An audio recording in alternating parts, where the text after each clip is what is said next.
નમસ્કાર, આપ જોઈ રહ્યા છો TV13 ગુજરાતી અને આપની સાથે હું છું તોરલ। આજે એક એવી વ્યક્તિ પ્રતિભા સાથે આપને મુલાકાત કરાવવા જઈ રહી છું જેમને જીવનમાં ખૂબ જ સરળતાનો માર્ગ પસંદ કરી શક્યા હોત, પરંતુ તેઓએ પડકારો ભર્યો માર્ગ પસંદ કર્યો। અમેરિકા જેવા વિકસિત દેશમાં જેઓ કામ કરી રહ્યા હતા, સ્ટેબલ લાઈફ જીવી રહ્યા હતા, પરંતુ તેમને પોકારી રહ્યું હતું ભારત, અને અમેરિકા છોડીને જેઓ ભારત આવ્યા, ભારતને કર્મક્ષેત્ર બનાવ્યું, તેમાં પણ તેઓએ ગુજરાત અને ખાસ કરીને અમદાવાદને પસંદ કર્યું। ટેકનોલોજીના યુગમાં બેંગ્લોર જેવા શહેરો જ્યારે ટેકનોલોજીનું હબ ગણાય છે, ત્યારે અમદાવાદને એક આગવી ઓળખ આપવાનું બીડું જેઓએ ઝડપ્યું અને ગુજરાતને વિશ્વના નકશામાં ખાસ કરીને ઝળહળતું બનાવવામાં, એક આગવી ઓળખાણ આપવામાં પોતાનું પ્રદાન પણ તેઓનું અમૂલ્ય રહ્યું છે। જી હા, હું વાત કરી રહી છું પ્રતુલ શ્રોફની। આજે તેમની જીવનગાથાથી આપણે રૂબરૂ થઈશું। આજની સદી કહેવાય છે વિજ્ઞાનની સદી, ટેકનોલોજીની સદી। માનવજાતની સાથે સાથે જેનું મૂલ્ય આજના સમયમાં વધ્યું છે તે છે મશીન। ભારતમાં બેંગ્લોર અને પુણે જેવા શહેરોને આપણે ટેકનો હબ તરીકે જાણતા આવ્યા છીએ, અને ભારતમાં આ શહેરોની ટેકનોલોજી ક્ષેત્રે એક આગવી ઓળખાણ પણ છે। પણ એક પહેલ આપણા ગુજરાતમાં અને તેમાં પણ અમદાવાદમાં એવી થઈ કે જેનાથી અમદાવાદની એક આગવી ઓળખાણ ટેકનો ક્ષેત્રે પણ બની, અને આ પહેલ કરી હતી પ્રતુલ શ્રોફે। કેવી હતી તે યાદગાર સફર આજે આપણે તે જાણવાના છીએ।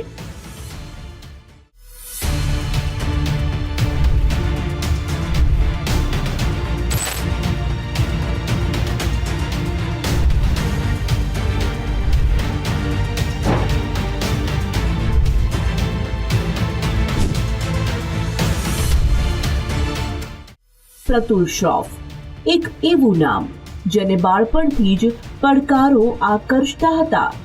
કોઈ પણ વાતમાં ચેલેન્જીસ ઉપાડવા તે તેમનો મૂળભૂત સ્વભાવ હતો, અને આ સ્વભાવને કારણે જ તેઓ બાળપણથી જ પોતાનો માર્ગ જાતે જ પસંદ કરતા અને તે દિશામાં પોતાની આગવી રાહ પર ચાલી નીકળતા।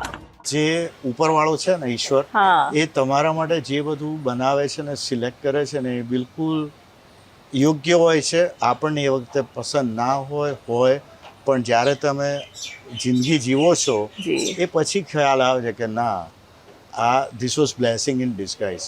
આ જે થયું એના કારણો હતા, એટલા માટે આ થયું। મારા બાળપણની વાત કરું તો મારો જન્મ અમદાવાદમાં જ થયો, પંચવટીમાં મોટો થયો, CN વિદ્યાલયમાં મારું શિક્ષણ થયું। અમદાવાદમાં જ જન્મ અને અમદાવાદ શહેરમાં જ ઉછેર થયો પ્રતુલ શ્રોફનો, અને આ જ શહેરમાં શિક્ષણ પણ તેમણે પ્રાપ્ત કર્યું। કહેવાય છે કે તમે જે શાળામાં શિક્ષણ પ્રાપ્ત કર્યું હોય તે શાળાની ઘાતી અસર તમારા વ્યક્તિત્વ પર જોવા મળતી હોય છે, અને તે ક્યારેક તમારા જીવનની આખી દિશા પણ નક્કી કરવામાં સહાયક બનતી હોય છે। તેવું જ બન્યું તેમના જીવનમાં પણ। CN વિદ્યાલયમાં લીધેલા શિક્ષણે તેમના જીવન ઘડતરમાં મહત્વની ભૂમિકા અદા કરી। CN વિદ્યાલયની એક વાત કરું ને તો બહુ જ હવે એવું ખબર પડે છે કે બહુ જ સરસ સંસ્થા હતી, બહુ મજાની શાળા હતી। જ્યારે તમે શાળામાં હો છો બાળક તરીકે ત્યારે એનો ખ્યાલ નથી આવતો, પણ જિંદગી જેમ ગુજરતી જાય છે, તમે 30 વર્ષ 40 વર્ષ 50 વર્ષના થાવ ત્યારે તમને ખ્યાલ આવે છે કે એમણે કેટલો મોટો ભાગ ભજવ્યો છે તમારા જીવનના ઘડતરમાં। CN વિદ્યાલય વિશે વાત કરું તો બે વસ્તુ કહીશ ચોક્કસ। એક તો જે એની ગાંધીજીની ફિલોસોફી હતી એ કદાચ મારા જીવનને બહુ જ અસર કરી ગઈ, કે સિમ્પલ લિવિંગ ને હાઈ થિંકિંગ। અને બીજું CN વિદ્યાલયની જે પ્રાર્થનાઓ હતી, એમાંની અમુક પ્રાર્થનાઓ મારી જિંદગીમાં જ્યારે ખરેખર કપડી પડવા આવી, કસોટીવાળો સમય પસાર થયો, ત્યારે એ બહુ જ કામમાં આવી, ને એટલા કામમાં આવી કે એના પ્રેમમાં પડી ગયો ગીતાના, અને એ પછી મેં ભગવદ્ ગીતાને મારી લાઈફનું મેન્યુઅલ બનાવ્યું કે જિંદગી જીવી તો કઈ રીતે, તો કે આ ગીતામાં લખ્યું છે એ રીતના। અને એટલે એમાંના કદાચ 2 કે 3 જે અધ્યાય છે એ મેં સાદી સરળ ગુજરાતી ભાષામાં કહીએ તો ગોખી નાખ્યા, ઓહ. તમારી ભાષામાં કહીએ તો કંઠસ્થ કંઠસ્થ કરી નાખ્યા જી. પણ બહુ જ કામમાં આવ્યા. હા એટલે એ જે નાનપણમાં બીજ વાવેલા હતા સીએન વિદ્યાલય 30, 40, 50 વર્ષે મારા જીવનમાં એમાં ઘણો મોટો ભાગ ભજવ્યો છે. એટલે બાળપણ ખૂબ જ સહજતાથી સારી રીતે વીત્યું. આમ બાળપણમાં મેળવેલું અથવા કહો કે મળેલું જે જ્ઞાન હતું તે જ્ઞાનને આધારે પ્રતુલ શ્રોફની આગળની જિંદગી નક્કી થઈ રહી હતી. તેનાથી કદાચ તેઓ પોતે પણ અજાણ હતા. તેમના પિતા અમદાવાદના જાણીતા ફિઝિશિયન હતા અને તેમના પિતાના આદર્શો, ઉછેર અને વિચારોએ તેમને બહેતરથી બહેતરીન વ્યક્તિ તરીકે ઘડ્યા. મારા પપ્પા મોટા ઇન્ટર્નિસ્ટ જનરલ ફિઝિશિયન હતા. એ જમાનામાં 60sમાં અને 50, 60, 70sમાં કદાચ ટોપ 3ના ફિઝિશિયનમાં એમની ગણના થતી હતી. પણ એમણે મને જે બોલ્યા વગર બિહેવિયરથી શીખ્યું છે ને એ વખતે ખ્યાલ ના આવે, પણ એ તમને આખી જિંદગી પર એની અસર રહેતી હોય છે. અને એટલે જ હું આજના જનરેશનને જ્યારે મારા ભાણિયા હોય, ભત્રીજા હોય, એ લોકોને તો તમે લોકો જે લેક્ચર આપો છો ને તમારા દીકરા દીકરીઓને, જે 3 વર્ષના, 5 વર્ષના, 10 વર્ષના હોય, એનાથી કંઈ નહીં થાય. તમે જે બિહેવ કરો છો એ behavioural aspects are going to be emulated. એટલે આજકાલના જે બી માતા પિતા છે ને, આ સમહાવ દે નીડ ટુ એમને જરૂરી છે કે આ વસ્તુ સમજે કે જેમનું એ આચરણ છે ને એનું અનુકરણ બાળકો કરશે, એ જે બોલશે એનું નહીં. એટલે કશું કયા વગર મારા ફાધરે મને ઘણી બધી વસ્તુઓ શીખવાડી, જે અગેન આખી જિંદગી મારી એના ઉપર અસર રહી છે. અને એટલે જ મોટા થઈને જ્યારે મેં ફાઉન્ડેશન કરવાનું શરૂ કર્યું ત્યારે એમના નામ ઉપર શરૂ કર્યું, ડૉક્ટર કે આર શ્રોફ ફાઉન્ડેશન. સામાન્ય રીતે એવું જોવા મળતું હોય છે કે કલાકારના સંતાનો કલાકાર અને વકીલના સંતાનો વકીલ અને ડોક્ટરના સંતાનો ડોક્ટર્સ થતા હોય છે. પણ પ્રતુલ શ્રોફમાં પહેલાથી જ સાવ નોખી રાહ પસંદ કરવાની, નવા જ પડકારભર્યા માર્ગ પર ચાલવાની તેમની જિજ્ઞાસાથી તે આગળ વધતા ચાલ્યા હતા. તો તેમના પરિવારે તેમની આ કુતૂહલ વૃત્તિને, તેમની આ જિજ્ઞાસાને કેમ સ્વીકારી તે પણ તેમની પાસેથી જાણીએ. સામાન્ય રીતે આપણે એવું જોતા હોય છે ને અત્યારે પણ એવું જોવા મળે છે કે ડોક્ટર છે પિતા તો દીકરો ડોક્ટર જ થશે, અને એવો આગ્રહ પણ હોય, એવી ઈચ્છા પણ હોય. તમે સાવ જુદો રસ્તો પસંદ કર્યો, તો એની પાછળ પણ કોઈ છે વાત? 2-3 કારણો છે. હા. પહેલું કે હું બાય સ્વભાવ મારો બળવાખોર. અચ્છા. કોઈ મને કશું કે મને બિલકુલ નહીં ચાલે. અને જો કોઈ કહે કે તું ઉત્તરમાં જા તો હું પહેલા દક્ષિણમાં જવાનું. પહેલું કારણ એ. બીજું કારણ, મેં મારા પપ્પાને જોયેલા, એટલે એ વખતના જમાનામાં રાતના 2 વાગે બી લોકોના ફોન આવે અને વિઝિટ ઉપર જવું પડે. એટલે એવું બને કે અઠવાડિયામાં 2 કે 3 વાર તો એ રાતના એમના ઉજાગરા હોય જ. અને મને થયું કે આવું ના જોઈએ, મારે આવી જિંદગી નથી જીવવી. ત્રીજી વસ્તુ એ હતી કે મને એવું હતું કે હું ક્યાંક એવું કરું કે મારા પપ્પા એક છે, એમના 2 હાથ છે, મગજ છે ને આટલી સેવા કરે છે. મારે ક્યાંક જો વધારે કરવું હોય ને તો મારી પાસે બહુ જ પૈસા જોઈશે, અને મારે બહુ જ પૈસા જોઈએ તો મારે પોતાની કંપની કરવી પડશે. હું ત્યારની વાત કરું છું જ્યારે હું 8મા 9મા 10મા ધોરણમાં ભણતો હતો. અને એ જ વખતે મને ઇલેક્ટ્રોનિક્સમાં બી ઇન્ટરેસ્ટ પડ્યો. અને ઇન્ટરેસ્ટ એટલા માટે પડ્યો કે તમે રેડિયો સાંભળો છો તો અંદરથી આમ સરસ મજાનો અમીન સાયનીનો અવાજ આવે. કઈ રીતના આવે? કશા જોડે કનેક્ટેડ નથી, કોઈ માણસ નથી, કોઈ વાયર નથી, તો આવે છે કઈ રીતે? એ જ રીતે ટેપ રેકોર્ડર, તો અંદરથી કઈ રીતે અવાજ રિપ્રોડ્યુસ થાય છે? એટલે આ બધી મારા માટે બહુ કુતૂહલતા વાળી વાતો હશે. અને એટલે મારા ત્રીજો સ્વભાવ કદાચ એ કે કુતૂહલતા ભયંકર. દરેક વસ્તુમાં અંદર ઘૂસીને છેક સુધી અંદર ઘૂસવું અને જાણવું હોય કે આ કેમનું ચાલે. એટલે આ કદાચ કારણોને લઈને પછી મેં કહ્યું ના, મારે ડૉક્ટર તો નથી જ બનવું ને મને ઇલેક્ટ્રોનિક્સમાં ઇન્ટરેસ્ટ છે, તો પછી હું ઇલેક્ટ્રોનિક્સમાં જ કરીશ. અને ઇલેક્ટ્રોનિક્સ મને કોણ જાણે, એ વખતે એક ગટ ફિલિંગ બી હતી કે આગળ જઈને બહુ મોટું થશે. આ મેડિકલને બદલે પહેલેથી જ ઇલેક્ટ્રોનિક્સનું આકર્ષણ તેમને ખેંચી રહ્યું હતું અને તેના કારણે તેઓ તે દિશામાં જ દોરાતા ચાલ્યા. આમ પ્રતુલ શ્રોફ તેમના નિયત કરેલા અને તેમની નિયતિએ નક્કી કરેલા માર્ગ તરફ આગળ વધતા ચાલ્યા અને પરિવારની તેમાં તેમને સંમતિ અને સાથે જ સહકાર પણ મળ્યો. 66-67ની વાત કરું છું, જ્યારે કંઈ જ નહોતું. એટલે મેં ઇલેક્ટ્રોનિક્સમાં 8મા-9મા હતો ત્યારથી જ મેં નક્કી કર્યું કે હું ઇલેક્ટ્રોનિક્સમાં જ જઈશ. અને પછી આગળ જઈને ભગવાનની મહેરબાની પછી એમ જ થયું. તો ફેમિલીમાંથી મધર ફાધર એવું કહેતા કે ના મેડિકલમાં જવું છે, કે તમે કોશિશ કરો, કે તમે જે પસંદ કરી રહ્યા એમાં માતા પિતાની સંમતિ હતી? મેં આગળ કહું ને, પપ્પાએ એમની બિહેવિયરથી જે મને શીખવાડ્યું છે બીજી કોઈ વસ્તુથી નથી શીખવાડ્યું. એટલે એક વાક્ય એવું બી છે કે God has given us free will. બધાને એમ માનવું હોય છે કે આપણા ઉપર બધા જાતના લિમિટેશન્સ છે ને આ છે ને તે છે. લાગે ને ફિઝિકલ સેન્સમાં એ વસ્તુ ખરી બી હોય, પણ in reality we do what we want to do. આપણે જે કરવું હોય છે ને એ જ આપણે કરતા હોઈએ.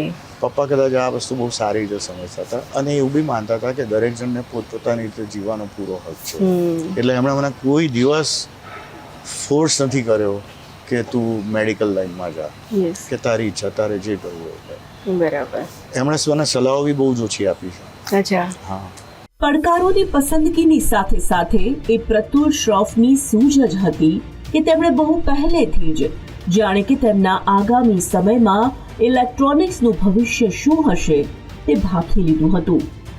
તેઓ સમજી ગયા હતા કે આગળના સમયમાં આની જરૂરિયાત અને તેને લગતા પડકારો કેટલા વધતા જવાના છે અને તે શક્યતાઓને સૂંઘીને તેમણે તે દિશામાં આગળ વધવાનું નક્કી કરી લીધું. પર્ટિક્યુલર આ કરવું છે, એ કેવો સમય હતો? હાઈસ્કૂલમાં તો ત્યારે જ એક મનમાં ધૂન જાગેલી કે ઇલેક્ટ્રોનિક્સ કરવું છે, કારણ કે બહુ જ અજીબ લાગતું હતું. મેં બીજી અમુક ચોપડીઓ બી વાંચેલી બહારથી, જેમાં ટ્રાન્ઝિસ્ટર વિશે ને વેક્યુમ ટ્યુબ વિશે, જે બેઝિક બિલ્ડિંગ બ્લોક્સ છે એના ઉપર વાત કરેલી. મને આ તો કેટલી અજબ ગજબની વસ્તુઓ છે. એટલે કુતૂહલતાને લીધે કે આમાં શું થાય એ જાણવું છે એક કારણે. બાકી 66માં તો એક ગટ ફીલ જ, ઇન્ટ્યુશન કહો તો ઇન્ટ્યુશન, બાકી કંઈ ખબર નહોતી કે આગળ જઈને ઇલેક્ટ્રોનિક્સ કેવું થાય. પણ એવું લાગતું હતું કે આમાં ચાન્સીસ ઉઘડશે. એટલે પછી હું Birla institute of technology and science BITS પિલાનીમાં ઇલેક્ટ્રોનિક્સમાં એડમિશન લીધું, મળી ગયું. મારો બોર્ડમાં બી નંબર હતો ને પ્રી સાયન્સમાં ગુજરાત યુનિવર્સિટીમાં રેન્ક હોલ્ડર હતો. એટલે નાનો હતો ત્યારે વેદ્યો બધા ચોપડા બધા ફાડી નાખવાના. એટલે બિટ્સ પિલાની ગયો, ત્યાં આગળ ભણ્યો, ઇલેક્ટ્રોનિક્સ કર્યું. પછી યુએસ ગયો, ત્યાં કોર્નેલ યુનિવર્સિટીમાં માસ્ટર્સ કર્યું કમ્પ્યુટર એન્જિનિયરિંગમાં. અને પછી ત્યાં આગળ બે એરિયા જે સિલિકોન વેલી કહેવાય છે, ત્યાં ઇન્ટેલમાં નોકરી કરી, જેમાં ચિપ ડિઝાઇન, ચિપની અંદર સેમિકન્ડક્ટર ચિપ્સ, જે આજકાલ અહીંયા આગળ બહુ જુવાળ ફાટ્યો છે કે બધી ઘણી કંપનીઓ સેમિકન્ડક્ટરના પ્રોડક્શન માટે આવી રહી છે. એ પ્રોડક્શન જે ચિપ્સનું કરે છે એની ડિઝાઇન કરવાનું મેં ઇન્ટેલમાં શરૂ કર્યું. એ જાણ્યું પછી એ એટલા માટે જ કે ચિપ્સની અંદર શું ચાલે છે ને એ જાણવું જરૂરી છે. અમદાવાદથી રાજસ્થાન અને ત્યાંથી આગળ ભણવા માટે અમેરિકાની સફર પ્રતુલ શ્રોફની રહી. અમેરિકામાં ભણવાનું પૂર્ણ કરીને તેમણે ત્યાં જ તેમના કામની શરૂઆત પણ કરી હતી અને તેમાં અવનવું શીખતા અને જાણતા રહ્યા. અમેરિકાનું જીવન સુંદર ચાલી રહ્યું હતું, પણ તેમને જાણે કે ભારત પણ પોકારી રહ્યું હતું. ભારતમાં રહેલો તેમનો પરિવાર અને પોતાના દેશ માટે કંઈક કરી છૂટવાની તેમની ઈચ્છા તેમને ભારત પરત લઈ આવી. કારણ કે ધીરે ધીરે મગજમાં એક એવો આકાર થતો હતો કે મારે મારી પોતાની કંપની, જે નાનપણનું સ્વપ્ન હતું. અને બીજું એક એવું બી હતું કે મારે ભારત વર્ષમાં પાછા જવું છે, બે કારણોને લઈને. એક તો પપ્પા મમ્મીને લીધે, કુટુંબ અહીંયા છે તો મારે જવું છે પાછા. અને બીજું મારા પિલાનીના દિવસોમાં એવા અમુક પ્રસંગો થયા હતા તે મને એમ થાય કે આટલી કારમી ગરીબી લોકોની આ રીતના જીવવાનું, મારે મોટા થઈને કંઈક તો લોકો માટે, જનતા જનાર્દન માટે કંઈક કરવું જ છે, કે આ લોકોને ઊંચા ઉઠાવવા છે. અગેન એક વિચાર જ હતો, સીડ થઈને અંદર પડેલો, પણ બેકગ્રાઉન્ડમાં ચાલ્યા જ કરે. જી. એટલે પછી ત્યાં 10 વર્ષ 12 વર્ષ કામ કર્યું. પછી હવે શું, કારણ કે એમાં બી એક સ્ટાર્ટઅપમાં કામ કરેલું જે બહુ જ સક્સેસફુલ થઈ. એમાં પૈસા બી ખૂબ મળ્યા. પણ પછી શું એમ, પછી મેં નક્કી કર્યું કે હવે અહીંથી હું કાં તો ભારત વર્ષ પાછું જાઉં, કાં તો અહીંયા જો બીજી સ્ટાર્ટઅપમાં જઈશ કે બીજા કંઈક જોડાઈશ તો બધી ચાલ્યા કરશે. અને મારો સ્વભાવ એક એવો બી રહ્યો છે કે જિંદગીમાં જે સૌથી અઘરી વસ્તુ હોય ને એ પહેલાં હાથમાં ચાલવાની. કારણ કે એમાં સ્ટ્રગલ છે પણ એમાં સેટિસ્ફેક્શન બી એટલું જ છે. કારણ કે તમે માઉન્ટ એવરેસ્ટ ચડી જાઓ ને ત્યારે એનો આનંદ અલગ હોય છે, ને ખાલી અહીંથી માઉન્ટ આબુ ચડો એનો અલગ હોય છે. એટલે પછી હું અમેરિકાથી ભારત પાછો આવ્યો. એમાં એક કંપની પાર્ટનર જોડે શરૂ કરી. That was doing very well. પછી મેં પાર્ટનરને વેચી નાખી ને હું IIMમાં ગયો. ત્યાં એ લોકોનો રેસિડેન્શિયલ કોર્સ હતો 5 મહિનાનો, જે મારે હંમેશા કરવો હતો. એટલે જ્યારે એ બ્રેક થયું એટલે છૂટો પડ્યો ત્યારે this is the best time. અને પછી બહાર આવીને પછી મેં ઇન્ફોચિપ્સની શરૂઆત કરી. આમ ભારત આવી તેમની કંપની ઇન્ફોચિપની સ્થાપના થઈ. પણ એ જાણવું ઇન્ટરેસ્ટિંગ છે કે તેમનો આખો અભ્યાસ અને ત્યારબાદ તેમના કામની શરૂઆત અને પોતાની જ કંપનીનું નિર્માણ. આ તબક્કે પણ તેમના મનમાં તો તેમની શાળાના સમય દરમિયાન તેમને જે જ્ઞાન મળ્યું હતું તે જ જાણે કે પથદર્શક બની રહ્યું હતું. અને તેના આધારે જ તેમના જીવનના મહત્વના નિર્ણયો તેઓ લઈ રહ્યા હતા. પણ ઇન્ફોચિપ્સની શરૂઆત કરવાની બી એક મજાની વાત છે. કારણ કે એ વખતે હું આ બધી 94-95ની વાત કરું છું. એ વખતે નાસ્કોમની જસ્ટ ફોર્મેશન થયેલું. નાસ્કોમ NASSCOM એટલે national association of software services companies કરીને નાસ્કોમનું બહુ મહત્ત્વ છે સોફ્ટવેર કંપનીઓ માટે. ને એ દિવસોમાં તો એનું ઘણું પ્રાધાન્ય હતું. કારણ કે એ વખતે આપણે ત્યાં કોઈ આ બધા મોટા જાયન્ટ્સ કંપનીઓ નહોતી. મને યાદ છે ત્યાં સુધી ઇન્ફોસિસનો ટર્નઓવર કદાચ 30 કે 40 કરોડનો હતો 1996માં. એટલે બધી નાની નાની કંપનીઓ હતી. પણ નાસ્કોમનો રિપોર્ટ કહેતો હતો કે સોફ્ટવેર એક્સપોર્ટ બહુ જ વધશે, આગળ જશે. અને એમાં Y2K કરીને એક પ્રોબ્લેમ હતો. યર 2000માં બધું બંધ થઈ જવાનું હતું. તને યાદ હશે કે નહીં મને ખબર નથી, પણ 2000માં એવું કહે છે કે જે પ્રોગ્રામો હતા એમાં બગ હોય તો બધી ફ્લાઇટો ક્રેશ થઈ જશે, બેંકના કમ્પ્યુટર્સ બંધ થઈ જશે, આખી દુનિયા એકદમ સ્થગિત થઈ જશે. એટલે બધી કંપનીઓ અમેરિકાની એ પ્રોબ્લેમ ફિક્સ કરવામાં લાગી હતી. અને એમાં સૌથી વધારે આ કંપનીઓનો ગ્રોથ થયો. મેં એના વિશે બી વિચાર્યું કે આ Y2 લોકો પાછળ પડે છે તો આપણે કરવું જોઈએ કે ના કરવું જોઈએ. પણ એ મેં પેલું કહ્યું ને, ગીતા મેં ગોખેલી યાદ આવી. તો એમાં 2-3 વસ્તુઓ ખાસ અગત્યની છે કે તમારા સ્વનો ધર્મ છે ને એ પારકા ધર્મ કરતાં હંમેશા વધારે રૂડો હોય છે. એટલે તમારે સ્વધર્મ જ પાળી રાખવો જોઈએ. એક વસ્તુ એ. બીજું, કર્મમાં કુશળતા એ યોગ છે. જો મારી એક્સપર્ટીઝ છે ચિપ ડિઝાઇનમાં, મારી એક્સપર્ટીઝ છે એમ્બેડેડ સોફ્ટવેરમાં, હાર્ડવેરમાં, તો મારે એ કુશળતા પકડી રાખવી જોઈએ ને એ કર્મ કૌશલથી કરવું જોઈએ.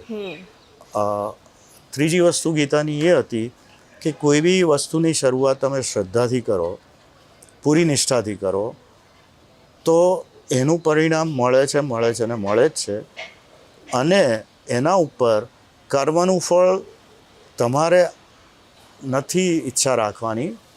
અનાસક્ત થઈને કર્મની ઈચ્છા વગર તમે જે કામ કરે છો કરે જાઓ, પછી આગળ જુઓ શું થાય છે. એટલે આ બધું જે CN વિદ્યાલયના થકી જે જ્ઞાન મળેલું ને એ બધું મારા બિઝનેસમાં જે શરૂ કરવાનો ટાઈમ આવ્યો, એક એન્જિનિયર્સથી શરૂઆત કરી ધીરે ધીરે. અને એ વખતે છે ને સમય બહુ જુદો હતો. સમય એટલા માટે જુદો હતો કે ઇન્ડિયા એ વખતે ભારત વર્ષ જાણીતું નહોતું ઓફશોરિંગ માટે કે સોફ્ટવેર માટે. તેમણે તેમની કંપનીની જ્યારે શરૂઆત કરી તે એવો સમય હતો જ્યારે અનેક પડકારો સામે આવવા નિશ્ચિત હતા. છતાં તેમણે તે પડકારોને અપનાવ્યા અને તે પડકારોને તેમણે હસતા હસતા પાર પાડ્યા અને ન ધારેલી સફળતાના માર્ગ પર ચાલી નીકળ્યા. ભારત તરફનું આકર્ષણ અને તેમાં પણ તેમના વતન અમદાવાદને આગવી ઓળખ આપવાની તેમની ઈચ્છાને તેમણે પૂર્ણ કરી. તો અમે જ્યારે કંઈ બી લોકો કસ્ટમર્સને વેચવા જઈએ તો પહેલાં ઇન્ડિયાને વેચવું પડે, સેલ કરવું પડે, કન્વિન્સ કરવું પડે કસ્ટમર કે ઇન્ડિયામાં ખાલી મદારીઓ અને હાથીઓ નથી ને સાપ નથી. ઇન્ડિયામાં ઘણી બધી ટેલેન્ટ છે અને ખરેખર કામ કરી શકે એમ છે. એટલે પહેલાં તો એ કરવું પડે. એ કર્યા પછી આવે બેંગ્લોર, કે તમે બેંગ્લોર કેમ નહીં ને કેમ અમદાવાદ. એટલે પછી અમદાવાદને સેલ કરવું પડે કે અમદાવાદમાં આટલા બધા ઇન્સ્ટિટ્યુશન છે, આટલી સરસ ઇકોસિસ્ટમ છે, આટલા બધા હોનાર કે હોશિયાર વિદ્યાર્થીઓ છે અને એ લોકોને અમે શીખવીને તમને સર્વિસ આપી શકીશું. એટલે એ દિવસો બહુ કપરા હતા. એટલે એમાં ગ્રોથ એકદમ ધીરે ધીરે થાય. Y2K કે એમાં ગયા હોય તો ગ્રોથ એકદમ ઝડપથી થઈ શક્યો હોત, પણ મારો ફોકસ ઝડપથી ને વોલ્યુમ ને પૈસા કમાઈ લઉં એવું નહોતો. મારું ફોકસ હતું કે અમદાવાદમાં ટેકનોલોજીનું કાંઈ જ નથી, ચીપ ડિઝાઇનનું કાંઈ જ નથી, એમ્બેડેડ સોફ્ટવેર હાર્ડવેરનું કાંઈ જ નથી. તો શા માટે એમાં કંઈક ઊભું કરીએ અને એના થકી આખી દુનિયામાં એક અમદાવાદ થોડું જાણીતું થાય અને લોકોને બી એક કરિયરનો માર્ગ મળે. એટલે આ જે ફોકસ છે ને એ બહુ મારા માટે અગત્યનું હતું અને એ ફોકસ અનવિવરિંગ હતું. એટલે એની પાછળ જ્યાં સુધી સફળતા ના મળે ત્યાં સુધી એની પાછળ પડ્યા રહેવાનું. ખાલી એટલું ધ્યાન રાખવું કે બિઝનેસની દ્રષ્ટિએ આમાં ગ્રોથ પોટેન્શિયલ છે કે નહીં. ભલે ધીરો છે કે નહીં. તો આન્સર હતો કે છે. તો પછી મહેનત કરવાની. ને સ્વામી વિવેકાનંદે બહુ સરસ કર્યું, ઉઠો જાગો અને ધ્યેય પ્રાપ્તિ માટે લાગ્યા રહો. એટલે આપણે ધ્યેય નક્કી કર્યું ને પછી ધ્યેય પ્રાપ્તિ માટે લાગ્યા રહો. અમેરિકા જેવા સમૃદ્ધ દેશમાં સિક્યોર કામ છોડીને પરત દેશ આવવું એ પણ એવા સમયે, એવી ઉંમરે કે જ્યારે તમારા માટે સિક્યોરિટી, સ્ટેબિલિટી જ વધુ મહત્વની હોય. અણધારી સ્થિતિ અને જે કરવા જઈ રહ્યા છો તે થશે કે નહીં થાય તેવા સવાલોને કેમ કોઈ પસંદ કરે, જ્યારે તમારી પાસે બધું જ સેટ હોય પણ એ જ કરી શકવાની હિંમત, એટલે જ પ્રતુલ શ્રોફ. તમે જે સમયની વાત કરો છો, કંપનીની સ્થાપના, એના પછી એના સ્વાભાવિક એને પછીના જે પડકારો, એ શરૂ કરવાના તો ખેર પડકારો તમે કહ્યા કે કેમ અમદાવાદ, બેંગ્લોર કેમ નહીં, એ બધા સવાલોની વચ્ચે તમે જે નક્કી કર્યું હતું એ દિશામાં તમે લાગ્યા રહ્યા. પણ તમે જે સમયની વાત કરી રહ્યા છો એમાં પણ તમે અમેરિકા જેવા દેશમાં આટલા વર્ષો રહ્યા હોય એટલે સ્વાભાવિક ત્યાં સ્ટેબિલિટી આવી ગઈ હોય. બિલકુલ. ફાઇનાન્શિયલ તમે ઓફકોર્સ તે વિચારતા હોય પ્રમાણેનું જીવન થઈ ગયું હોય. બિલકુલ. સરળતા એ સમયે પણ હોય, અત્યારે છે તો ઓફકોર્સ એ સમયે હોય. એમાં એ બધું છોડીને ભારત આવવું, ગુજરાત પોતાના વતન અમદાવાદ આવવું, એ વિચાર જે કરવો, આ એ સમયની વાત છે કે જ્યારે, અથવા એ તમારી પણ એ વખતે એવી ઉંમર હશે કે ત્યારે તમામ લોકો એવું વિચારતા હોય કે લાઈફ સિક્યોર હોવી જોઈએ, સિક્યોરિટી પહેલા જોવે, સરળતા પહેલા જોવે. તમે બધી સરળતા અને સિક્યોરિટી છોડીને તમે અનસર્ટેનિટી તરફ આગળ વધી રહ્યા હતા. તો એ વખતે થોડું તમને આમ અલગ અલગ વિચારો મગજમાં ચાલતા? પહેલાં સાચું કહું ને તો હું પાછો આવ્યો લગભગ 86-87માં, એટલે લગભગ 33-34 વર્ષનો હોઈશ. ફાઇનાન્શિયલ સિક્યુરિટીનો મને એટલો બધો ભય નહોતો, કારણ કે મેં કહ્યું એમ મારી કંપની પબ્લિક ગયેલી, એટલે મને એમ કે મારી પાસે આજે જોઉં તો એ પૈસા ઇનફ નહોતા, પણ એ વખતે આપણને ઇગ્નોરન્સ ઇઝ પ્લીઝ કે આટલા તો બહુ છે, વાંધો નહીં આવે, જતા રહીએ પાછા. અને પપ્પાની બી પરિસ્થિતિ ઘણી સબળ હતી, એટલે એવું કંઈ નહોતું કે હું રસ્તા ઉપર આવી જઈશ. એટલે બેઝિક સિક્યોરિટી, ફાઇનાન્શિયલ સિક્યોરિટીનો પ્રશ્ન નહોતો. પ્રશ્ન હતો તો કે તમારી લાઈફ, કરિયરનું શું, કારણ કે દરેક જણને કરિયરમાં આગળ ને આગળ જવું હોય છે. પણ મારી કદાચ એક ખાસિયત એ રહી છે તોરલ, કે જે લોકો સરળ કહે છે ને કે આમ સીધું ચાલવાનું ને એમાં કંઈ ચેલેન્જીસ ના હોય, એ જીવન જીવવામાં મજા ના આવે. જીવનમાં ચેલેન્જીસ જોઈએ તો જ જીવન જીવવાની મજા છે મારા પ્રમાણે. અને લોકો મને ઘણીવાર કહેતા હોય છે કે તારા જેવો મૂર્ખ માણસ નથી જોયો મેં. આજકાલ કોઈ નથી કહેતું, એ વખતે બધા ઘણા કહેનારા મળતા હતા કે બધું છોડીને અહીંયા આવતો રહ્યો, શેના માટે ગાળો થયો છું. પણ એક મગજમાં ધૂન ચડેલી ને કે પપ્પાની પાસે રહેવું છે, ભારત માટે આગળ જઈને કંઈક કરવું છે. શું કરવું છે નથી ખબર, પણ કંઈક કરીશું ને કંઈક નીકળશે. અને એટલે જે ભગવાનમાં શ્રદ્ધા છે ને, કે એક પેલો કોન્સેપ્ટ છે મેનિફેસ્ટેશનનો, what you think you manifest yourself. હવે મેનિફેસ્ટેશન 10 વર્ષે થાય છે કે 30 વર્ષે થાય છે એ ખબર નથી, પણ હવે એવું લાગે છે કે થાય છે ખરું. એ વખતે ખબર નહોતી, પણ વેન યુ લુક બેક તો એમ લાગે છે કે મેનિફેસ્ટેશન 100% થાય છે. જે વિચાર બીજ હતું એને તમે આકાર આપી શક્યા. જ્યારે પ્રતુલ શ્રોફે ટેકનોલોજીથી અમદાવાદને સાવ જુદી રીતે રૂબરૂ કરાવવાનો નિર્ણય લીધો, ત્યારે ભારતમાં જ ટેકનોલોજીના કામની શક્યતાઓ સામે પ્રશ્નાર્થ હતો. અને તેમાં પણ તે સમયે પણ બેંગ્લોર જેવા શહેરો તેના હબ કહેવાતા. પણ અમદાવાદ માટે બધું જ નવું હતું, તો સ્વાભાવિક તે દિશામાં પડકારો પણ વધુ જ રહ્યા હશે. જાણીએ તે સમયને પણ. તમે જે વાત કરી કે તમે કંપનીની શરૂઆત કરી, અને સ્વાભાવિક તમે પણ તમારી વાતમાં જ કહ્યું કે બેંગ્લોર એ વખતે પણ એટલું નોન હતું ટેકનોલોજીની વાતમાં, અને અમદાવાદ એના માટે નવું સવું હતું. ખેર, તમારી શરૂઆત પછી ઘણા બધા લોકો ઇન્સ્પાયર થયા, ઘણી બધી કંપનીઝને પણ એવું લાગ્યું કે અચ્છા અહીંયા પણ શક્યતાઓ છે, અને એ પછી આપણે શરૂઆત જોઈ રહ્યા છીએ ને હવે જે રીતે બધું ગ્રોથ થયો છે. પણ જ્યારે તમે શરૂઆત કરી ત્યારે થોડી મુશ્કેલીઓ આવતી હતી, ત્યારે કયા પ્રકારના અવરોધો આવતા તમને એવું લાગે છે અત્યારે? સૌથી મોટો અવરોધ ટેલેન્ટનો. કારણ કે અમારું જે મોડલ હતું, ઇન્ફોચિપ્સનું મોડલ એવું હતું કે ગમે રીતે આપણે રો ટેલેન્ટને શોધીએ અને પછી એને ટ્રેન કરીએ, અને ટ્રેન કરવામાં કદાચ 1 વર્ષ બી થાય ને 1.5 વર્ષ બી થાય ને 2 વર્ષ બી થાય. એટલે તમે જોખમ ઉઠાવી રહ્યા છો. કારણ કે લોકો તો એન્જિનિયર્સ કે પીપલ, રાઈટ, એ બધા સવારના આવવાના છે અને સાંજના જતા રહેવાના છે. અને બેંગ્લોર તો તૈયાર જ બેઠું છે, તમે ટ્રેન કરો એટલે ઉઠાઈ લેવાના છે. So you are taking a risk. પણ મને અગેન ભગવાન પર અસીમ શ્રદ્ધા, અને બીજું કે આપણે કરીએ છીએ તો થશે, દેખા જાયગા, જોઈશું આગળ. કોઈનું તો ભલું થઈ રહ્યું છે. આખી ઇકોસિસ્ટમ તો સપોર્ટ થઈ રહી છે, અમદાવાદમાં નહીં તો બેંગ્લોરમાં. એટલે ટેલેન્ટનો એક મોટો નાની કંપની હોય ને ત્યારે બધી બાજુ પ્રોબ્લેમ હોય. તમને કસ્ટમર ના મળે, તમને એમ્પ્લોઈઝ ના મળે, એટલે ક્યાંથી બધી જગ્યાએ લડવું પડે.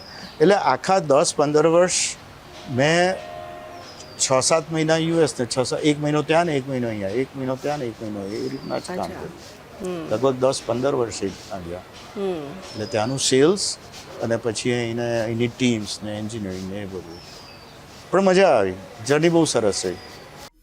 તેમની સાથે કામ કરીને તેમના માર્ગદર્શનમાં તૈયાર થયેલા તેમના સાથી મિત્રોને પણ સાંભળીએ. 2 વસ્તુ હું પ્રતુલભાઈ માટે કહી શકું કે પ્રતુલ એટલે અતુલ્ય, અને પ્રતુલ એટલે પુરુષાર્થ અને પરમાર્થનો પર્યાય. એ એક માલિક ઓછા અને લીડર વધારે હતા, અને એનું મૂળ આપણે જો વિચારીએ કે એમની જે મૂળ શીખ અમને લોકોને હતી એ હતી કે પૈસા તો તમે કમાઈ લેશો, પણ પાત્રતા કેવી રીતના કમાશો. તો અને એ હંમેશા કે લીડ બાય એક્ઝામ્પલ. એટલે હું તમને એમના પ્રસંગો કહું તો એક પ્રસંગ એ છે કે અમે લોકો એક ઇઝરાયલના કસ્ટમરને અને અમેરિકાના 10-12 કસ્ટમરને એકસાથે સપોર્ટ કરતા હતા. એક પ્રોડક્ટ અમે બનાવેલી, અને એ પ્રોડક્ટ અમે પહેલી વાર બનાવેલી. એટલે એ પ્રોડક્ટ જો સક્સેસ જાય તો ઇન્ફોચિપ્સ હકીકતમાં વૈશ્વિક સ્તરે ઝળહળી ઉઠે. અને એ પ્રોડક્ટના સપોર્ટ માટે મારે રાતના મોડે સુધી બેસવું પડતું. હું સોની, તોશિબા, બધી મોટી કંપનીઓને અમે લોકો સપોર્ટ આપતા હતા. તો હું રાતના લગભગ 1:30-2 વાગ્યા સુધી બેસીને કામ કરતો. તો મને યાદ છે કે પ્રતુલભાઈ ખુદ એમને ખબર પડી કે હું બેસીને મોડે સુધી હું મારી ટીમ કામ કરીએ છીએ, તો એ ખુદ સાથે ત્યાં જ્યાં સુધી અમારું કામ ના પતે ત્યાં સુધી એ બેસતા. તમારું જે ઇન્વેસ્ટમેન્ટ છે કામનું, પૈસાનું, સમયનું, એ યોગ્ય જગ્યાએ કરો, ગમે ત્યાં વેડફો નહીં. તો આ જે યોગ્ય જગ્યાએ ઇન્વેસ્ટમેન્ટ કરવું અને વધુમાં વધુ એનું વળતર મળે, આ 2 વસ્તુ એમને શીખવાડી હતી. કારણ કે એ દીર્ઘદ્રષ્ટા હતા. એની એક પણ વાત મેં 25 વર્ષ એની સાથે કામ કર્યું છે, એક પણ વાત જેને ભવિષ્યને ધ્યાનમાં રાખીને કીધેલી ને એક પણ ખોટી નથી પડી. એ મને ઘણી બધી વસ્તુ કહેતા કે આ જમાનો આનો આવશે, જમાનો આનો, અને એ વસ્તુ બની જ છે. એટલે ઈશ્વરની એની ઉપર અઢળક કૃપા હતી. અને હું એવું કહી શકું કે ઈશ્વરની કદાચ મારી પર પણ કૃપા છે કે આવા વિરલ વ્યક્તિત્વ સાથે મને કામ કરવાનો અને એમને અનુભવવાનો અને એની સાથે ઘડાવાનો મને અદ્ભુત અનુભવ મળ્યો. પ્રતુલ શ્રોફ એટલે એક સંસ્થા, અમે એને એક ઇન્સ્ટિટ્યુશનની જેમ જોઈએ છે. દરેક મીટિંગ, દરેક પ્રોજેક્ટ, દરેક ઇન્ટરેક્શન અમારા માટે એક યાદગાર પ્રસંગ બનીને રહે છે. જ્યારે હું જોઈન થયો એક યંગ એન્જિનિયર તરીકે, ત્યારે મારે પહેલો જ ઇન્ટરવ્યૂ એમણે મારો લીધો. અને ઇન્ટરવ્યૂમાં મને એમ થયું કે એક CEO પણ ઇન્ટરવ્યૂ લે. મને એવું હતું કે કોઈ HRનો માણસ ઇન્ટરવ્યૂ લે, પણ એમણે મારો એક CEO તરીકે ઇન્ટરવ્યૂ લીધો. અને હું જે ભણ્યો હતો એમાંનું એને કશું જ ના પૂછ્યું, પણ બધા જ સવાલ એમણે ફિઝિક્સના કર્યા. જેમ કે કુતુબ મિનાર પરથી મોરનું પીછું ફેંકો અને કોઈ મોટો દડો ફેંકો તો કોણ પહેલું પડે? તો આ જનરલી જેને ફિઝિક્સ સારું આવડતું હોય એને જ એનો જવાબ આવડે. ઇલેક્ટ્રોનિક્સ કે IT કે ટેકનોલોજીના એમને એક પણ સવાલો ના પૂછ્યા. ત્યારે મને એવું થયું કે આમનું થિંકિંગ એકદમ ફંડામેન્ટલ છે. અને એક CEO પણ ઇન્ટરવ્યૂ લઈ શકે એ મારા માટે એક જે ભ્રમ હતો એ ભાંગી ગયો. પ્રતુલભાઈ એટલે એક ડિફરન્શિએટર. જ્યારે આ કંપની ચાલુ થઈ અને અમે લોકોએ એમને પૂછ્યું કે આપણે અહીંયા કોઈ ટેકનોલોજી કંપનીથી આપણે શું અને કેવી રીતે કરીશું, તો એમનો જવાબ હતો growing rose in the desert. That means રણમાં આપણે ગુલાબ ખીલવવાના છે. રણમાં ગુલાબ કેવી રીતે ખીલે? પાણી ન હોય. તો એમનો જે અભિગમ હતો એ જ ડિફરન્ટ હતો. અને એમણે અમને પછી શીખવાડ્યું પણ ખરા કે આપણે રણમાં આવી રીતે પાણી લાવી શકીએ અને ગુલાબ ખીલવી શકીએ. એ જ પ્રમાણે અમે ટેકનોલોજીમાં બધા શીખ્યા, બહારથી ટેકનોલોજી લાવ્યા અને ભારતમાં અહીં ઇમ્પ્લિમેન્ટ કરી, જે માત્ર સિલિકોન વેલીમાં શક્ય હતી. એ 90sમાં અમે અહીં અમદાવાદમાં જ્યારે બેંગ્લોર અને હૈદરાબાદ ગ્રો થતા હતા ત્યારે અમદાવાદમાં ઇમ્પ્લિમેન્ટ કર્યું. આ એમનું ડિફરન્શિએટેડ થિંકિંગ હતું. Why not was always the question by him. So એમનું એક મોટિવ કે જે ક્રિએટિંગ લીડર્સ ફોર ટુમોરો, જે એમને સાચે જ કર્યું છે. બહુ બધા લોકો એમની પાસે શીખ્યા છે, લીડર્સ બન્યા છે, પોતાની કંપની પણ સ્ટાર્ટ કરી છે. તો એમાંથી જ હું એક છું. સો પ્રતુલભાઈ સાથે કામ કરીને ઘણું એવું શીખવા મળ્યું. એ તમને 360 ડિગ્રી બધું જ શીખો તમે એ કંપનીમાં. સેલ્સ પણ આવડે તમને, એન્જિનિયરિંગ બી આવડે, એક્ઝિક્યુશન બી આવડે. મને હજુ પણ યાદ છે કે અમારી કસ્ટમર ઓરિએન્ટેશનની ટ્રેનિંગ તો પ્રતુલભાઈએ જાતે કરી હતી, એ ત્યારે જ્યારે હું બહુ જુનિયર હતી એમ.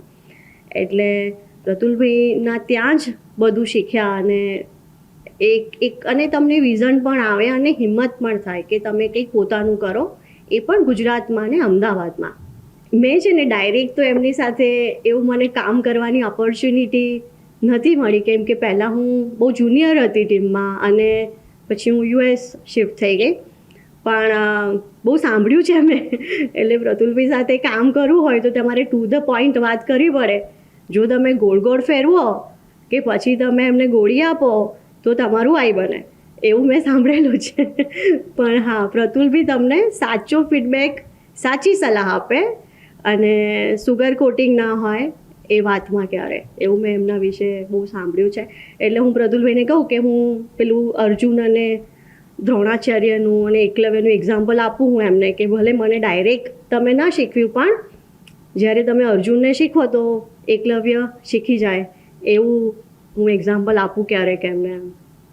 કંઈક જુદું જ કરવું, ગાડરિયા પ્રવાહથી નોખું જીવવું અને પોતાનો ચીલો જાતે જાતરવો, તે જાણે કે પ્રતુલ શ્રોફનો મૂળ સ્વભાવ બની ચૂક્યો હતો. નવી રાહ પસંદ કરીને પોતાની જગ્યા અને ઓળખાણ બનાવી અને બધું જ પાર પાડી દીધા બાદ તેને પણ છોડી દેવાની હિંમત પણ તેઓ કરી શક્યા. સો કંપની જ્યારે મેં શરૂ કરી એક એન્જિનિયરથી, ત્યાંથી 20-22 વર્ષમાં લગભગ 2000 લોકો થયા એન્જિનિયર્સ. અને એમાં હું ઘણું શીખ્યો અને લોકોને શીખવાડ્યું બી એટલું જ વધારે. એમાં કઈ રીતે ટીમ બિલ્ડ કરવી, કઈ રીતે લોકોને જોડી રાખવા. અને એવું નહોતું કે એ કોઈ જાતના ખરાબ ઈરાદા સાથે નહોતું. એમ બિલકુલ ઉમદા ભાવના જ હતી કે આપણે બધા જોડે રહીએ અને આપણે બધા સાથે જ ગ્રો કરીએ. એટલે ટીમ બિલ્ડ કરવા માટે હું બધાને આબુ લઈ જતો શનિ રવિ. ત્યાં અમે, અને એ વખતે 95-96માં ટ્રેકિંગનું કંઈ લોકોએ બહુ સાંભળ્યું નહોતું અને કોઈ બી જાતના એક્સપિરિયન્સ વગર કોઈ પણ જાતના ગાઈડ વગર અમે આબુના જંગલમાં નીકળી પડેલા. એ લોકો આજે બી યાદ કરે છે કે આબુમાં આપણે આ રીતે ગયેલા. એ દર વર્ષે અમે એ રીતે થયું. એટલે ટીમ બિલ્ડિંગની જે પ્રેક્ટિસ કરી, લોકોને જે રીતે કસ્ટમર કઈ રીતે હેન્ડલ કરવા, ટીમ્સ કઈ રીતે હેન્ડલ કરવી, લીડરશિપ, એ બધું જે લોકોને શીખવાડતા ગયા ને. અને ઇન્ફોચિપ્સનું વિઝન એવું હતું to be an innovative technology company that creates leaders of tomorrow and distributes wealth for betterment of society. તો આમ જુઓ ને તો અમે હંમેશા એ વિઝન અમારી સાથે રાખ્યું.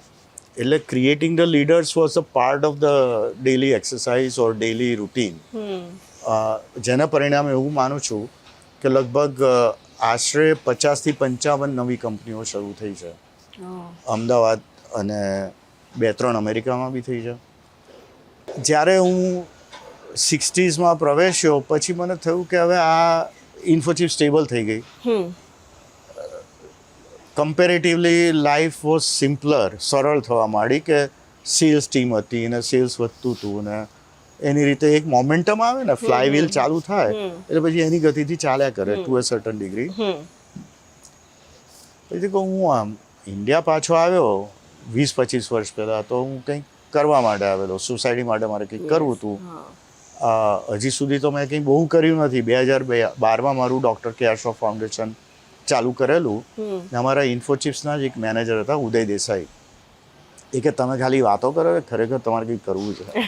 મેં કહ્યું ના, મારી 100% કરવાની ઈચ્છા. તો કે મારા પણ કરવું છે. તો કે કાલથી તું લાગી જા. એટલે ઉદય દેસાઈ બીજે દિવસથી કેઆર શ્રોફ ફાઉન્ડેશન ચલાવવાનું શરૂ કર્યું વિધિન 24 hours. અને એમને એજ્યુકેશનથી શરૂ કર્યું. અને 2020માં હું એની જોડે કમ્પ્લીટલી ફૂલ ટાઈમ જોડાયો. ફાઉન્ડેશન બનાવવું અને તેને ફૂલ ટાઈમ ચલાવવું એ તેમના જીવનનો મહત્વનો નિર્ણય બની રહ્યો અને તેની પાછળ પણ ચોક્કસ ઉદ્દેશ્ય હતો. શું હતા તેની પાછળના કારણો, આવો તે પણ જાણીએ. આગળ મેં કહ્યું ને કે જિંદગીમાં સરળ કામોમાં એટલી મજા નથી કે જેટલી ટફ ચેલેન્જીસમાં છે. અને તમે જુઓ તો ભારત વર્ષમાં કેટલા બધા પ્રોબ્લેમ્સ છે, અસંખ્ય પ્રોબ્લેમ છે. એમાં એજ્યુકેશનનો ખાસ શિક્ષણ અને કેળવણી, એમાં બી મારા પ્રમાણે થોડો ફેર છે. શિક્ષણ હું ટેક્સ્ટ બુક ક્લાસરૂમનું શિક્ષણ એને શિક્ષણ કહું છું. કેળવણી એટલે બાળકને સંસ્કાર આપવા, બાળકની હોલિસ્ટિક ડેવલપમેન્ટ, બધી રીતે સર્વાંગી વિકાસ થાય એ જરૂરી છે. અને આપણે ત્યાં આમ જોઈએ તો જે ગવર્મેન્ટની શાળાઓ છે, ટ્રાઇબલ એરિયા છે, અરવલ્લી છે, અથવા તો ડાંગ વિસ્તાર છે, નર્મદામાં સાગબારા, ડેડિયાપાડા જિલ્લા છે, સાબરકાંઠા, બનાસકાંઠા, આ બધા જિલ્લાઓમાં જે શાળાઓ છે ને એ બધી નાની નાની 150-200 છોકરાઓની શાળાઓ હોય. આ શાળાઓમાં ટિપિકલી શિક્ષકની ખોટ હોય, કારણ કે આવા 2000 વસ્તીના ગામડા કે 1500ની વસ્તીના ગામડામાં કોઈને જવાની ઈચ્છા ના હોય. એટલે ત્યાં અમે અમારા પૂરક શિક્ષક મૂકવાના શરૂ કર્યા. અને પહેલેથી અમે ડિઝાઇન એ રીતની કરી કે આખી વસ્તુ સ્કેલેબલ થાય, પ્રોસેસીસ કે કઈ રીતે આને રેપ્લિકેબલ બનાવું કે એનું રેપ્લિકેશન થઈ શકે અને સ્કેલઅપ થઈ શકે. એટલે ઉદયે 5 શાળાઓથી શરૂ કરેલું. તો અત્યારે અમે લગભગ 750 શાળાઓમાં છીએ. અમારો સ્ટાફ લગભગ 1000 લોકોનો છે. અને જેટલા બાળકો અમારી જે ભણે છે એ બધાનું મેઝરમેન્ટ થતું રહે છે કે આગળ કેટલા વધ્યા. ટેકનોલોજી અગેન એટલે મોબાઈલ એપ છે ને સર્વર છે ને બધું છે. એટલે જે સબ્જેક્ટ અમે શીખવાડીએ છીએ એ સબ્જેક્ટમાં અમારા બાળકોને જે શીખવાડીએ દરેકમાં એમનો સ્કોર કેટલો છે, ઉપર ગયા, નીચે ગયા, અને એનાલિટિક્સને AI વાપરીને એ બધી છાનબીન કરીને we keep a very close track કે બાળકો કેવું શીખી રહ્યા છે, જ્યાં પાછા પડતા હોય ત્યાં એમને કઈ રીતે આગળ લાવવાના વગેરે વગેરે. પ્રતુલ શ્રોફનું પૂરું ફોકસ હવે માત્ર સમાજ સેવા બની ગયું છે તેમ કહેવું પણ અતિશયોક્તિ નહીં કહેવાય. તેઓ અનેક NGO જે સુંદર કામ કરતા હોય તેમને બેઠા કરવાનું અને સમાજ સેવા તે NGO સારી રીતે કરી શકે તે માટેની હિંમત અને મદદ કરવાનું કામ પણ સુંદર રીતે કરી રહ્યા છે. મારી એક બેઝિક ફિલોસોફી એવી છે કે આપણે હંમેશા વિન વિન સિચ્યુએશન ઊભી કરવાની. એમ્પ્લોયી અને એમ્પ્લોયર વચ્ચે બી વિન વિન હોવું જોઈએ, એમાં બી વિન લૂઝ ના હોવું જોઈએ, બંને પાર્ટીને ફાયદો થવો જોઈએ. અને જેનું આગળ કહ્યું એમ જેનું કામ જે કરે, રાઈટ, જે જે કુશળ હોય એની જોડે એમને એ કરવા દેવાનું. એટલે અમે એવી NGO હંમેશા શોધતા હોઈએ છીએ જે ખરેખર બહુ જ સરસ કામ કરી રહી હોય, એમનું ફંડિંગ બહુ એક્ટિવલી કરીએ છીએ, અને જો એમને જરૂર હોય તો એમને શીખવાડીએ છીએ બી ખરા કે કઈ રીતે તમે તમારી કેપેસિટી વધારી શકો, કઈ રીતે તમારું લીડરશિપ ટ્રેન કરી શકો, કઈ રીતે ફોકસ લાવી શકો, કઈ રીતે લોકોને એકાઉન્ટેબલ હોલ્ડ કરો અને તમારા જ કામમાં ઘણી ઝડપથી આગળ વધો. એટલે એવા પૂનામાં એક ઓપન લિંક્સ ફાઉન્ડેશન છે જે શિક્ષણમાં કામ કરે છે. અહીંયા આગળ VSSM ને મિત્તલબેન તમે સારી રીતે જાણો છો. એવા જ સાઉથ ગુજરાતમાં બીજા 5-6 NGO છે જે નાના છે. જેમ શરૂમાં કહ્યું તેમ ટેકનોલોજી આજના સમયમાં અનિવાર્ય બની ચૂકી છે, પણ એક વાત તેની સાથે સાથે એ પણ ચાલી રહી છે કે ટેકનોલોજીના ફાયદા છે, પણ તે માનવજાત માટે ખતરો પણ બની શકે છે. ખરેખર એવું થઈ શકે? આ જવાબ પ્રતુલભાઈથી બહેતર કોણ આપી શકે? સાદી જે સમજણ લોકોના મગજમાં ઘર કરી ગઈ છે એને તમે કેવી રીતે જોઈ રહ્યા છો? લોકો એવું સમજવા માંડ્યા છે કે ટેકનોલોજી જે રીતે વિકસિત થઈ રહી છે, AI જે રીતે હવે આવી રહ્યું છે, આગામી સમયમાં નોકરીઓ પર જોખમ છે, આગામી સમય એવો આવશે કે માણસોને રિપ્લેસ કરીને મશીન જ કામ કરવા લાગશે. આ સેમ વસ્તુ થઈ હતી જ્યારે કમ્પ્યુટર આવ્યું હતું. બિલકુલ. ભૂલતી હોઉં તો બિલકુલ. એવું નથી થઈ શક્યું. બિલકુલ. એ કદાચ સહાયક થયું છે, હા, પણ એને માણસોને રિપ્લેસ નથી કર્યા. સહાયક થયું છે. હવે ફરી લોકોના મગજમાં એ વિચાર આવવા લાગ્યો છે. મને લાગે છે ટેકનોલોજી વિશે તમારાથી વધારે કોઈ બહેતર જવાબ નહીં આપી શકે. તો ટેકનોલોજી એ છે ને એક પેલું બોટલમાંની જીની જેવું છે. પેલું આમ બહાર નીકળે ને તમને કહે કે તમે 3 ઈચ્છા છે, માગો શું માગો છો. એટલે તમે જે શું માગો છો ને એ વસ્તુ બહુ અગત્યની છે. તે જે આગળ કહ્યું એમ જોબ્સ, કમ્પ્યુટર આવ્યું, ઇન્ટરનેટ આવી ત્યારે કે લોકો બધું પતી ગયું. હવે તો એકાઉન્ટન્ટ્સ તો જોઈશે જ નહીં. હમણાં જ અમે એકાઉન્ટન્સીના કોર્સીસ શરૂ કર્યા વડાલીમાં. પહેલો બેચ 20 લોકોનો હતો જેમને ટેલી શીખવાડ્યું અને ક્રેડિટ ને ડેબિટના ઇન્ડસ્ટ્રીમાં કઈ રીતે કામ કરવાનું. 21 લોકો પ્લેસ થઈ ગયા. બીજો બેચ શરૂ કર્યો 32 લોકોનો. એટલે વોકેશનલ ટ્રેનિંગને અમે આ રીતે જોઈએ છીએ. ઇલેક્ટ્રિશિયન ને પ્લમ્બર બધા બહુ થઈ ગયા, પણ 21st સેન્ચુરીમાં દાખલા તરીકે IT ઇન્ફ્રાસ્ટ્રક્ચર છે તો એના માટે વોકેશનલ ટ્રેનિંગ વિચારી રહ્યા છીએ. પછી HR માટે, HRને એટલા બધા સોફ્ટવેર પેકેજીસ છે કોઈને વાપરતા નથી આવડતા હોતા. એટલે તમે લોકોને લઈને એડમિન કામ માટે, HR માટે તૈયાર કરો તો they can be very easily deploy. એટલે I think the skill gap છે. એક બાજુ જોબની છે ડિમાન્ડ, પણ એની જે સ્કિલ જોઈએ એ લોકો પાસે છે નહીં. એટલે I think skill matching is a big problem ઇન્ડિયામાં. ટેકનોલોજીમાં અમદાવાદને જાણીતું બનાવનાર પ્રતુલ શ્રોફે આર્ટિફિશિયલ ઇન્ટેલિજન્સ પર પણ આ વાતચીતમાં સાવ નવો જ પ્રકાશ પાડ્યો. અને આ વાત જાણવી પણ આજે આપણા માટે આ માધ્યમથી વધુ રસપ્રદ બની રહેશે.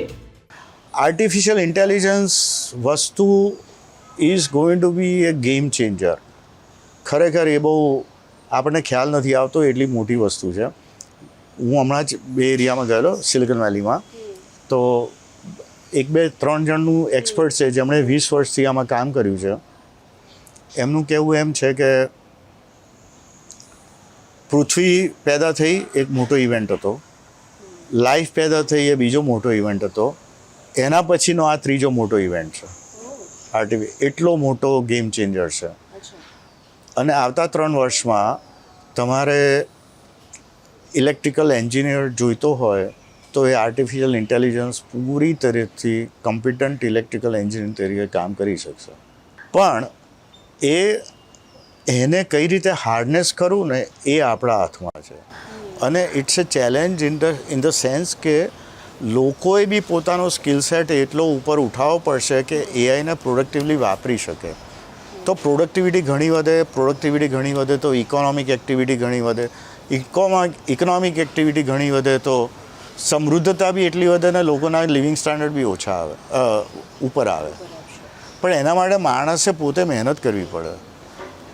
પ્રોબ્લેમ ત્યાં થાય છે કે માણસે મહેનત ઓછી કરવી હોય છે અને વધારે જોઈતું હોય છે, અને એ સમજતા નથી કે મારે મહેનત ક્યાં કરવાની છે. I think real problem is that.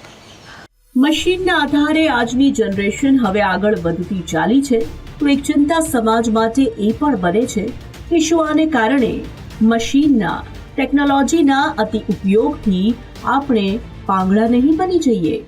લોકોને શોર્ટકટ સામાન્ય રીતે ગમતા હોય છે. એ તો પહેલેથી એવું છે. પહેલેથી ગમતા હતા, અને હવે એવું છે કે હવે એવા ટૂલ્સ તમારી પાસે છે કે તમે એના વિકલ્પ શોધી શકો છો. બિલકુલ. એક્ઝામ્પલ કે ચેટ જીપીટી, તમને કોઈ પ્રોજેક્ટ તૈયાર કરવો છે, ચેટ જીપીટી તમને બહુ સરસ રીતે હેલ્પ કરશે. કેટલાક સર્વેઝ બી એવા સામે આવતા હોય છે. MIT પણ હમણાં એક સર્વે કર્યો ને એમાં કીધું કે આ પ્રકારના જે ટૂલ્સ છે, ચેટ જીપીટી કે આ રીતે તમે જે તૈયાર કરો છો, બુદ્ધિનું એવું છે જેટલી વાપરશો એટલી વધશે અને એટલી એ ઘડાશે, અને એને તમારે પેલું શાપન કરવી પડે. પણ હવે લોકો એકદમ મશીનના ટેકનોલોજીના આશ્રય થઈ ગયા છે, તો શું એ પછી નુકસાનકારક ના સાબિત થાય? બિલકુલ થાય.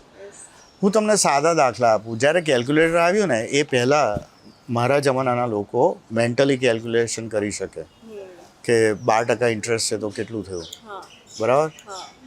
બિઝનેસ નેગોશિએશન્સ હોય ને ત્યારે એ તમે જે આ મગજમાં જે કેલ્ક્યુલેશન કરી લાગો ને એ બહુ જ કામમાં આવે. નેક્સ્ટ જનરેશન જે ઝી જેન છે અત્યારે કે 1990 એ લોકોને કેલ્ક્યુલેટર વગર કશું આવડે જ નહીં. સ્કિલ્સ નહીં ગુમાવવી જોઈએ. કોઈ બી વસ્તુને એના ચેટ જીપીટીને વાપરો એટલે તમારી capability to analyse the things on your own is somewhat reduced.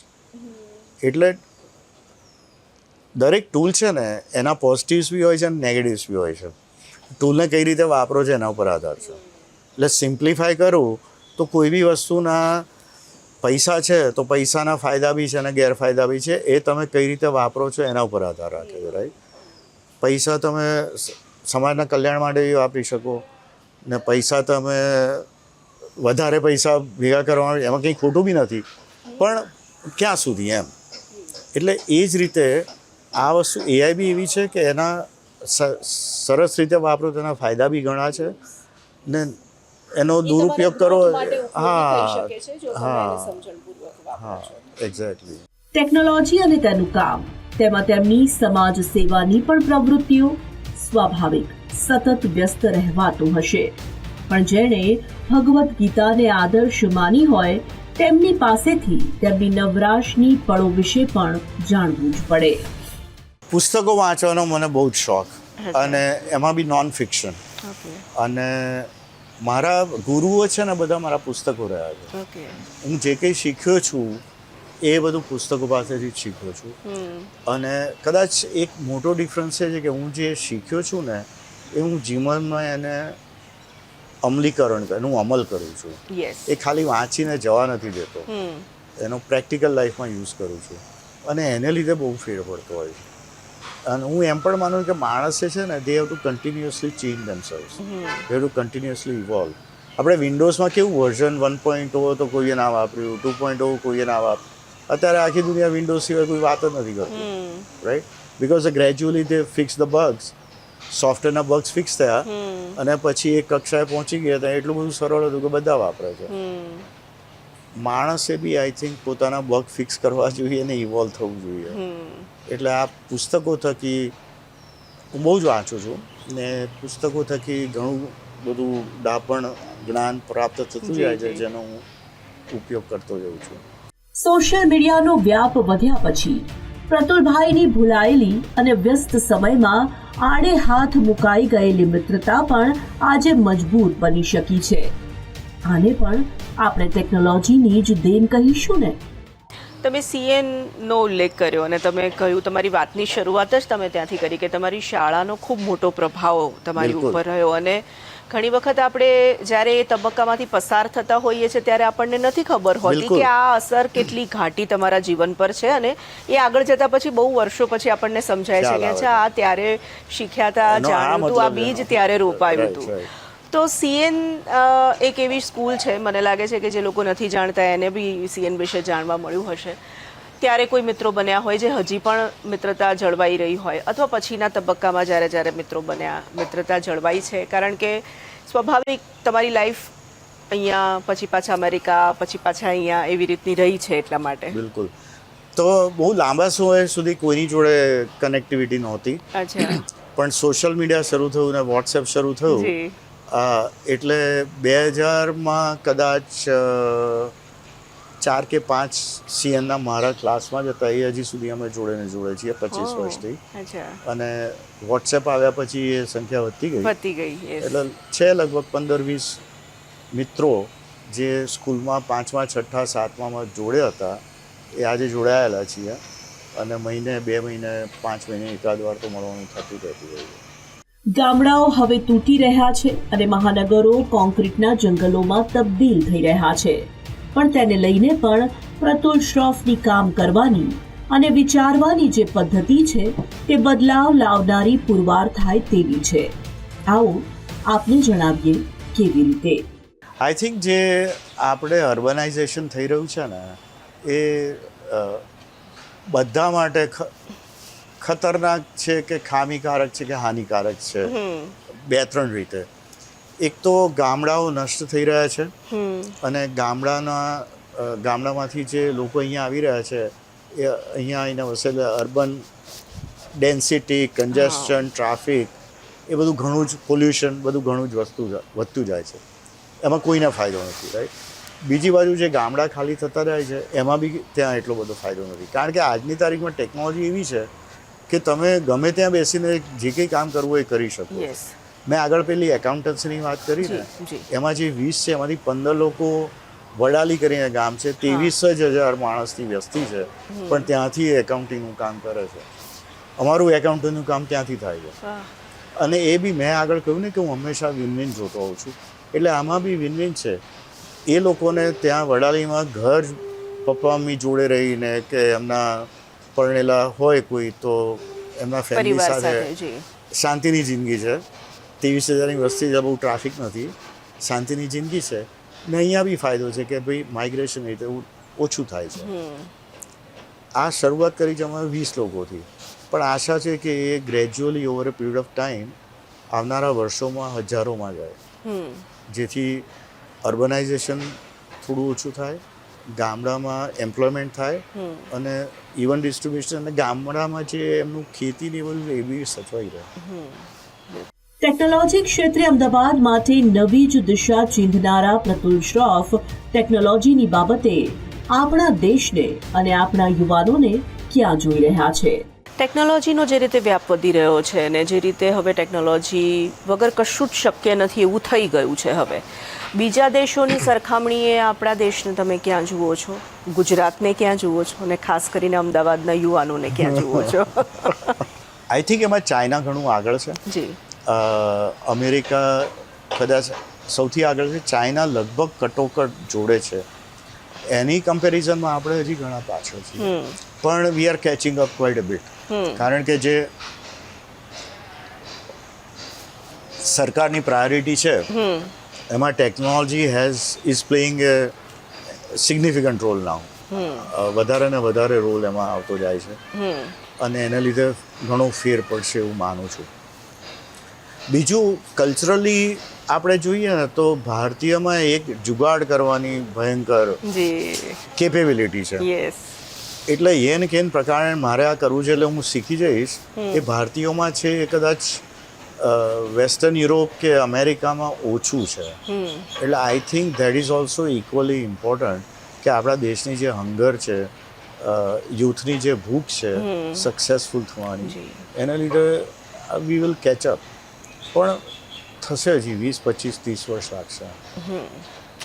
Technology ક્ષેત્રે અનેક શક્યતાઓ જ્યારે રહેલી છે, તો આ ક્ષેત્રમાં પ્રવેશવા માંગતા, આ ક્ષેત્રને અપનાવવા માંગતા યુવાનોને પ્રતુલ શ્રોફ શું આપે છે સંદેશ?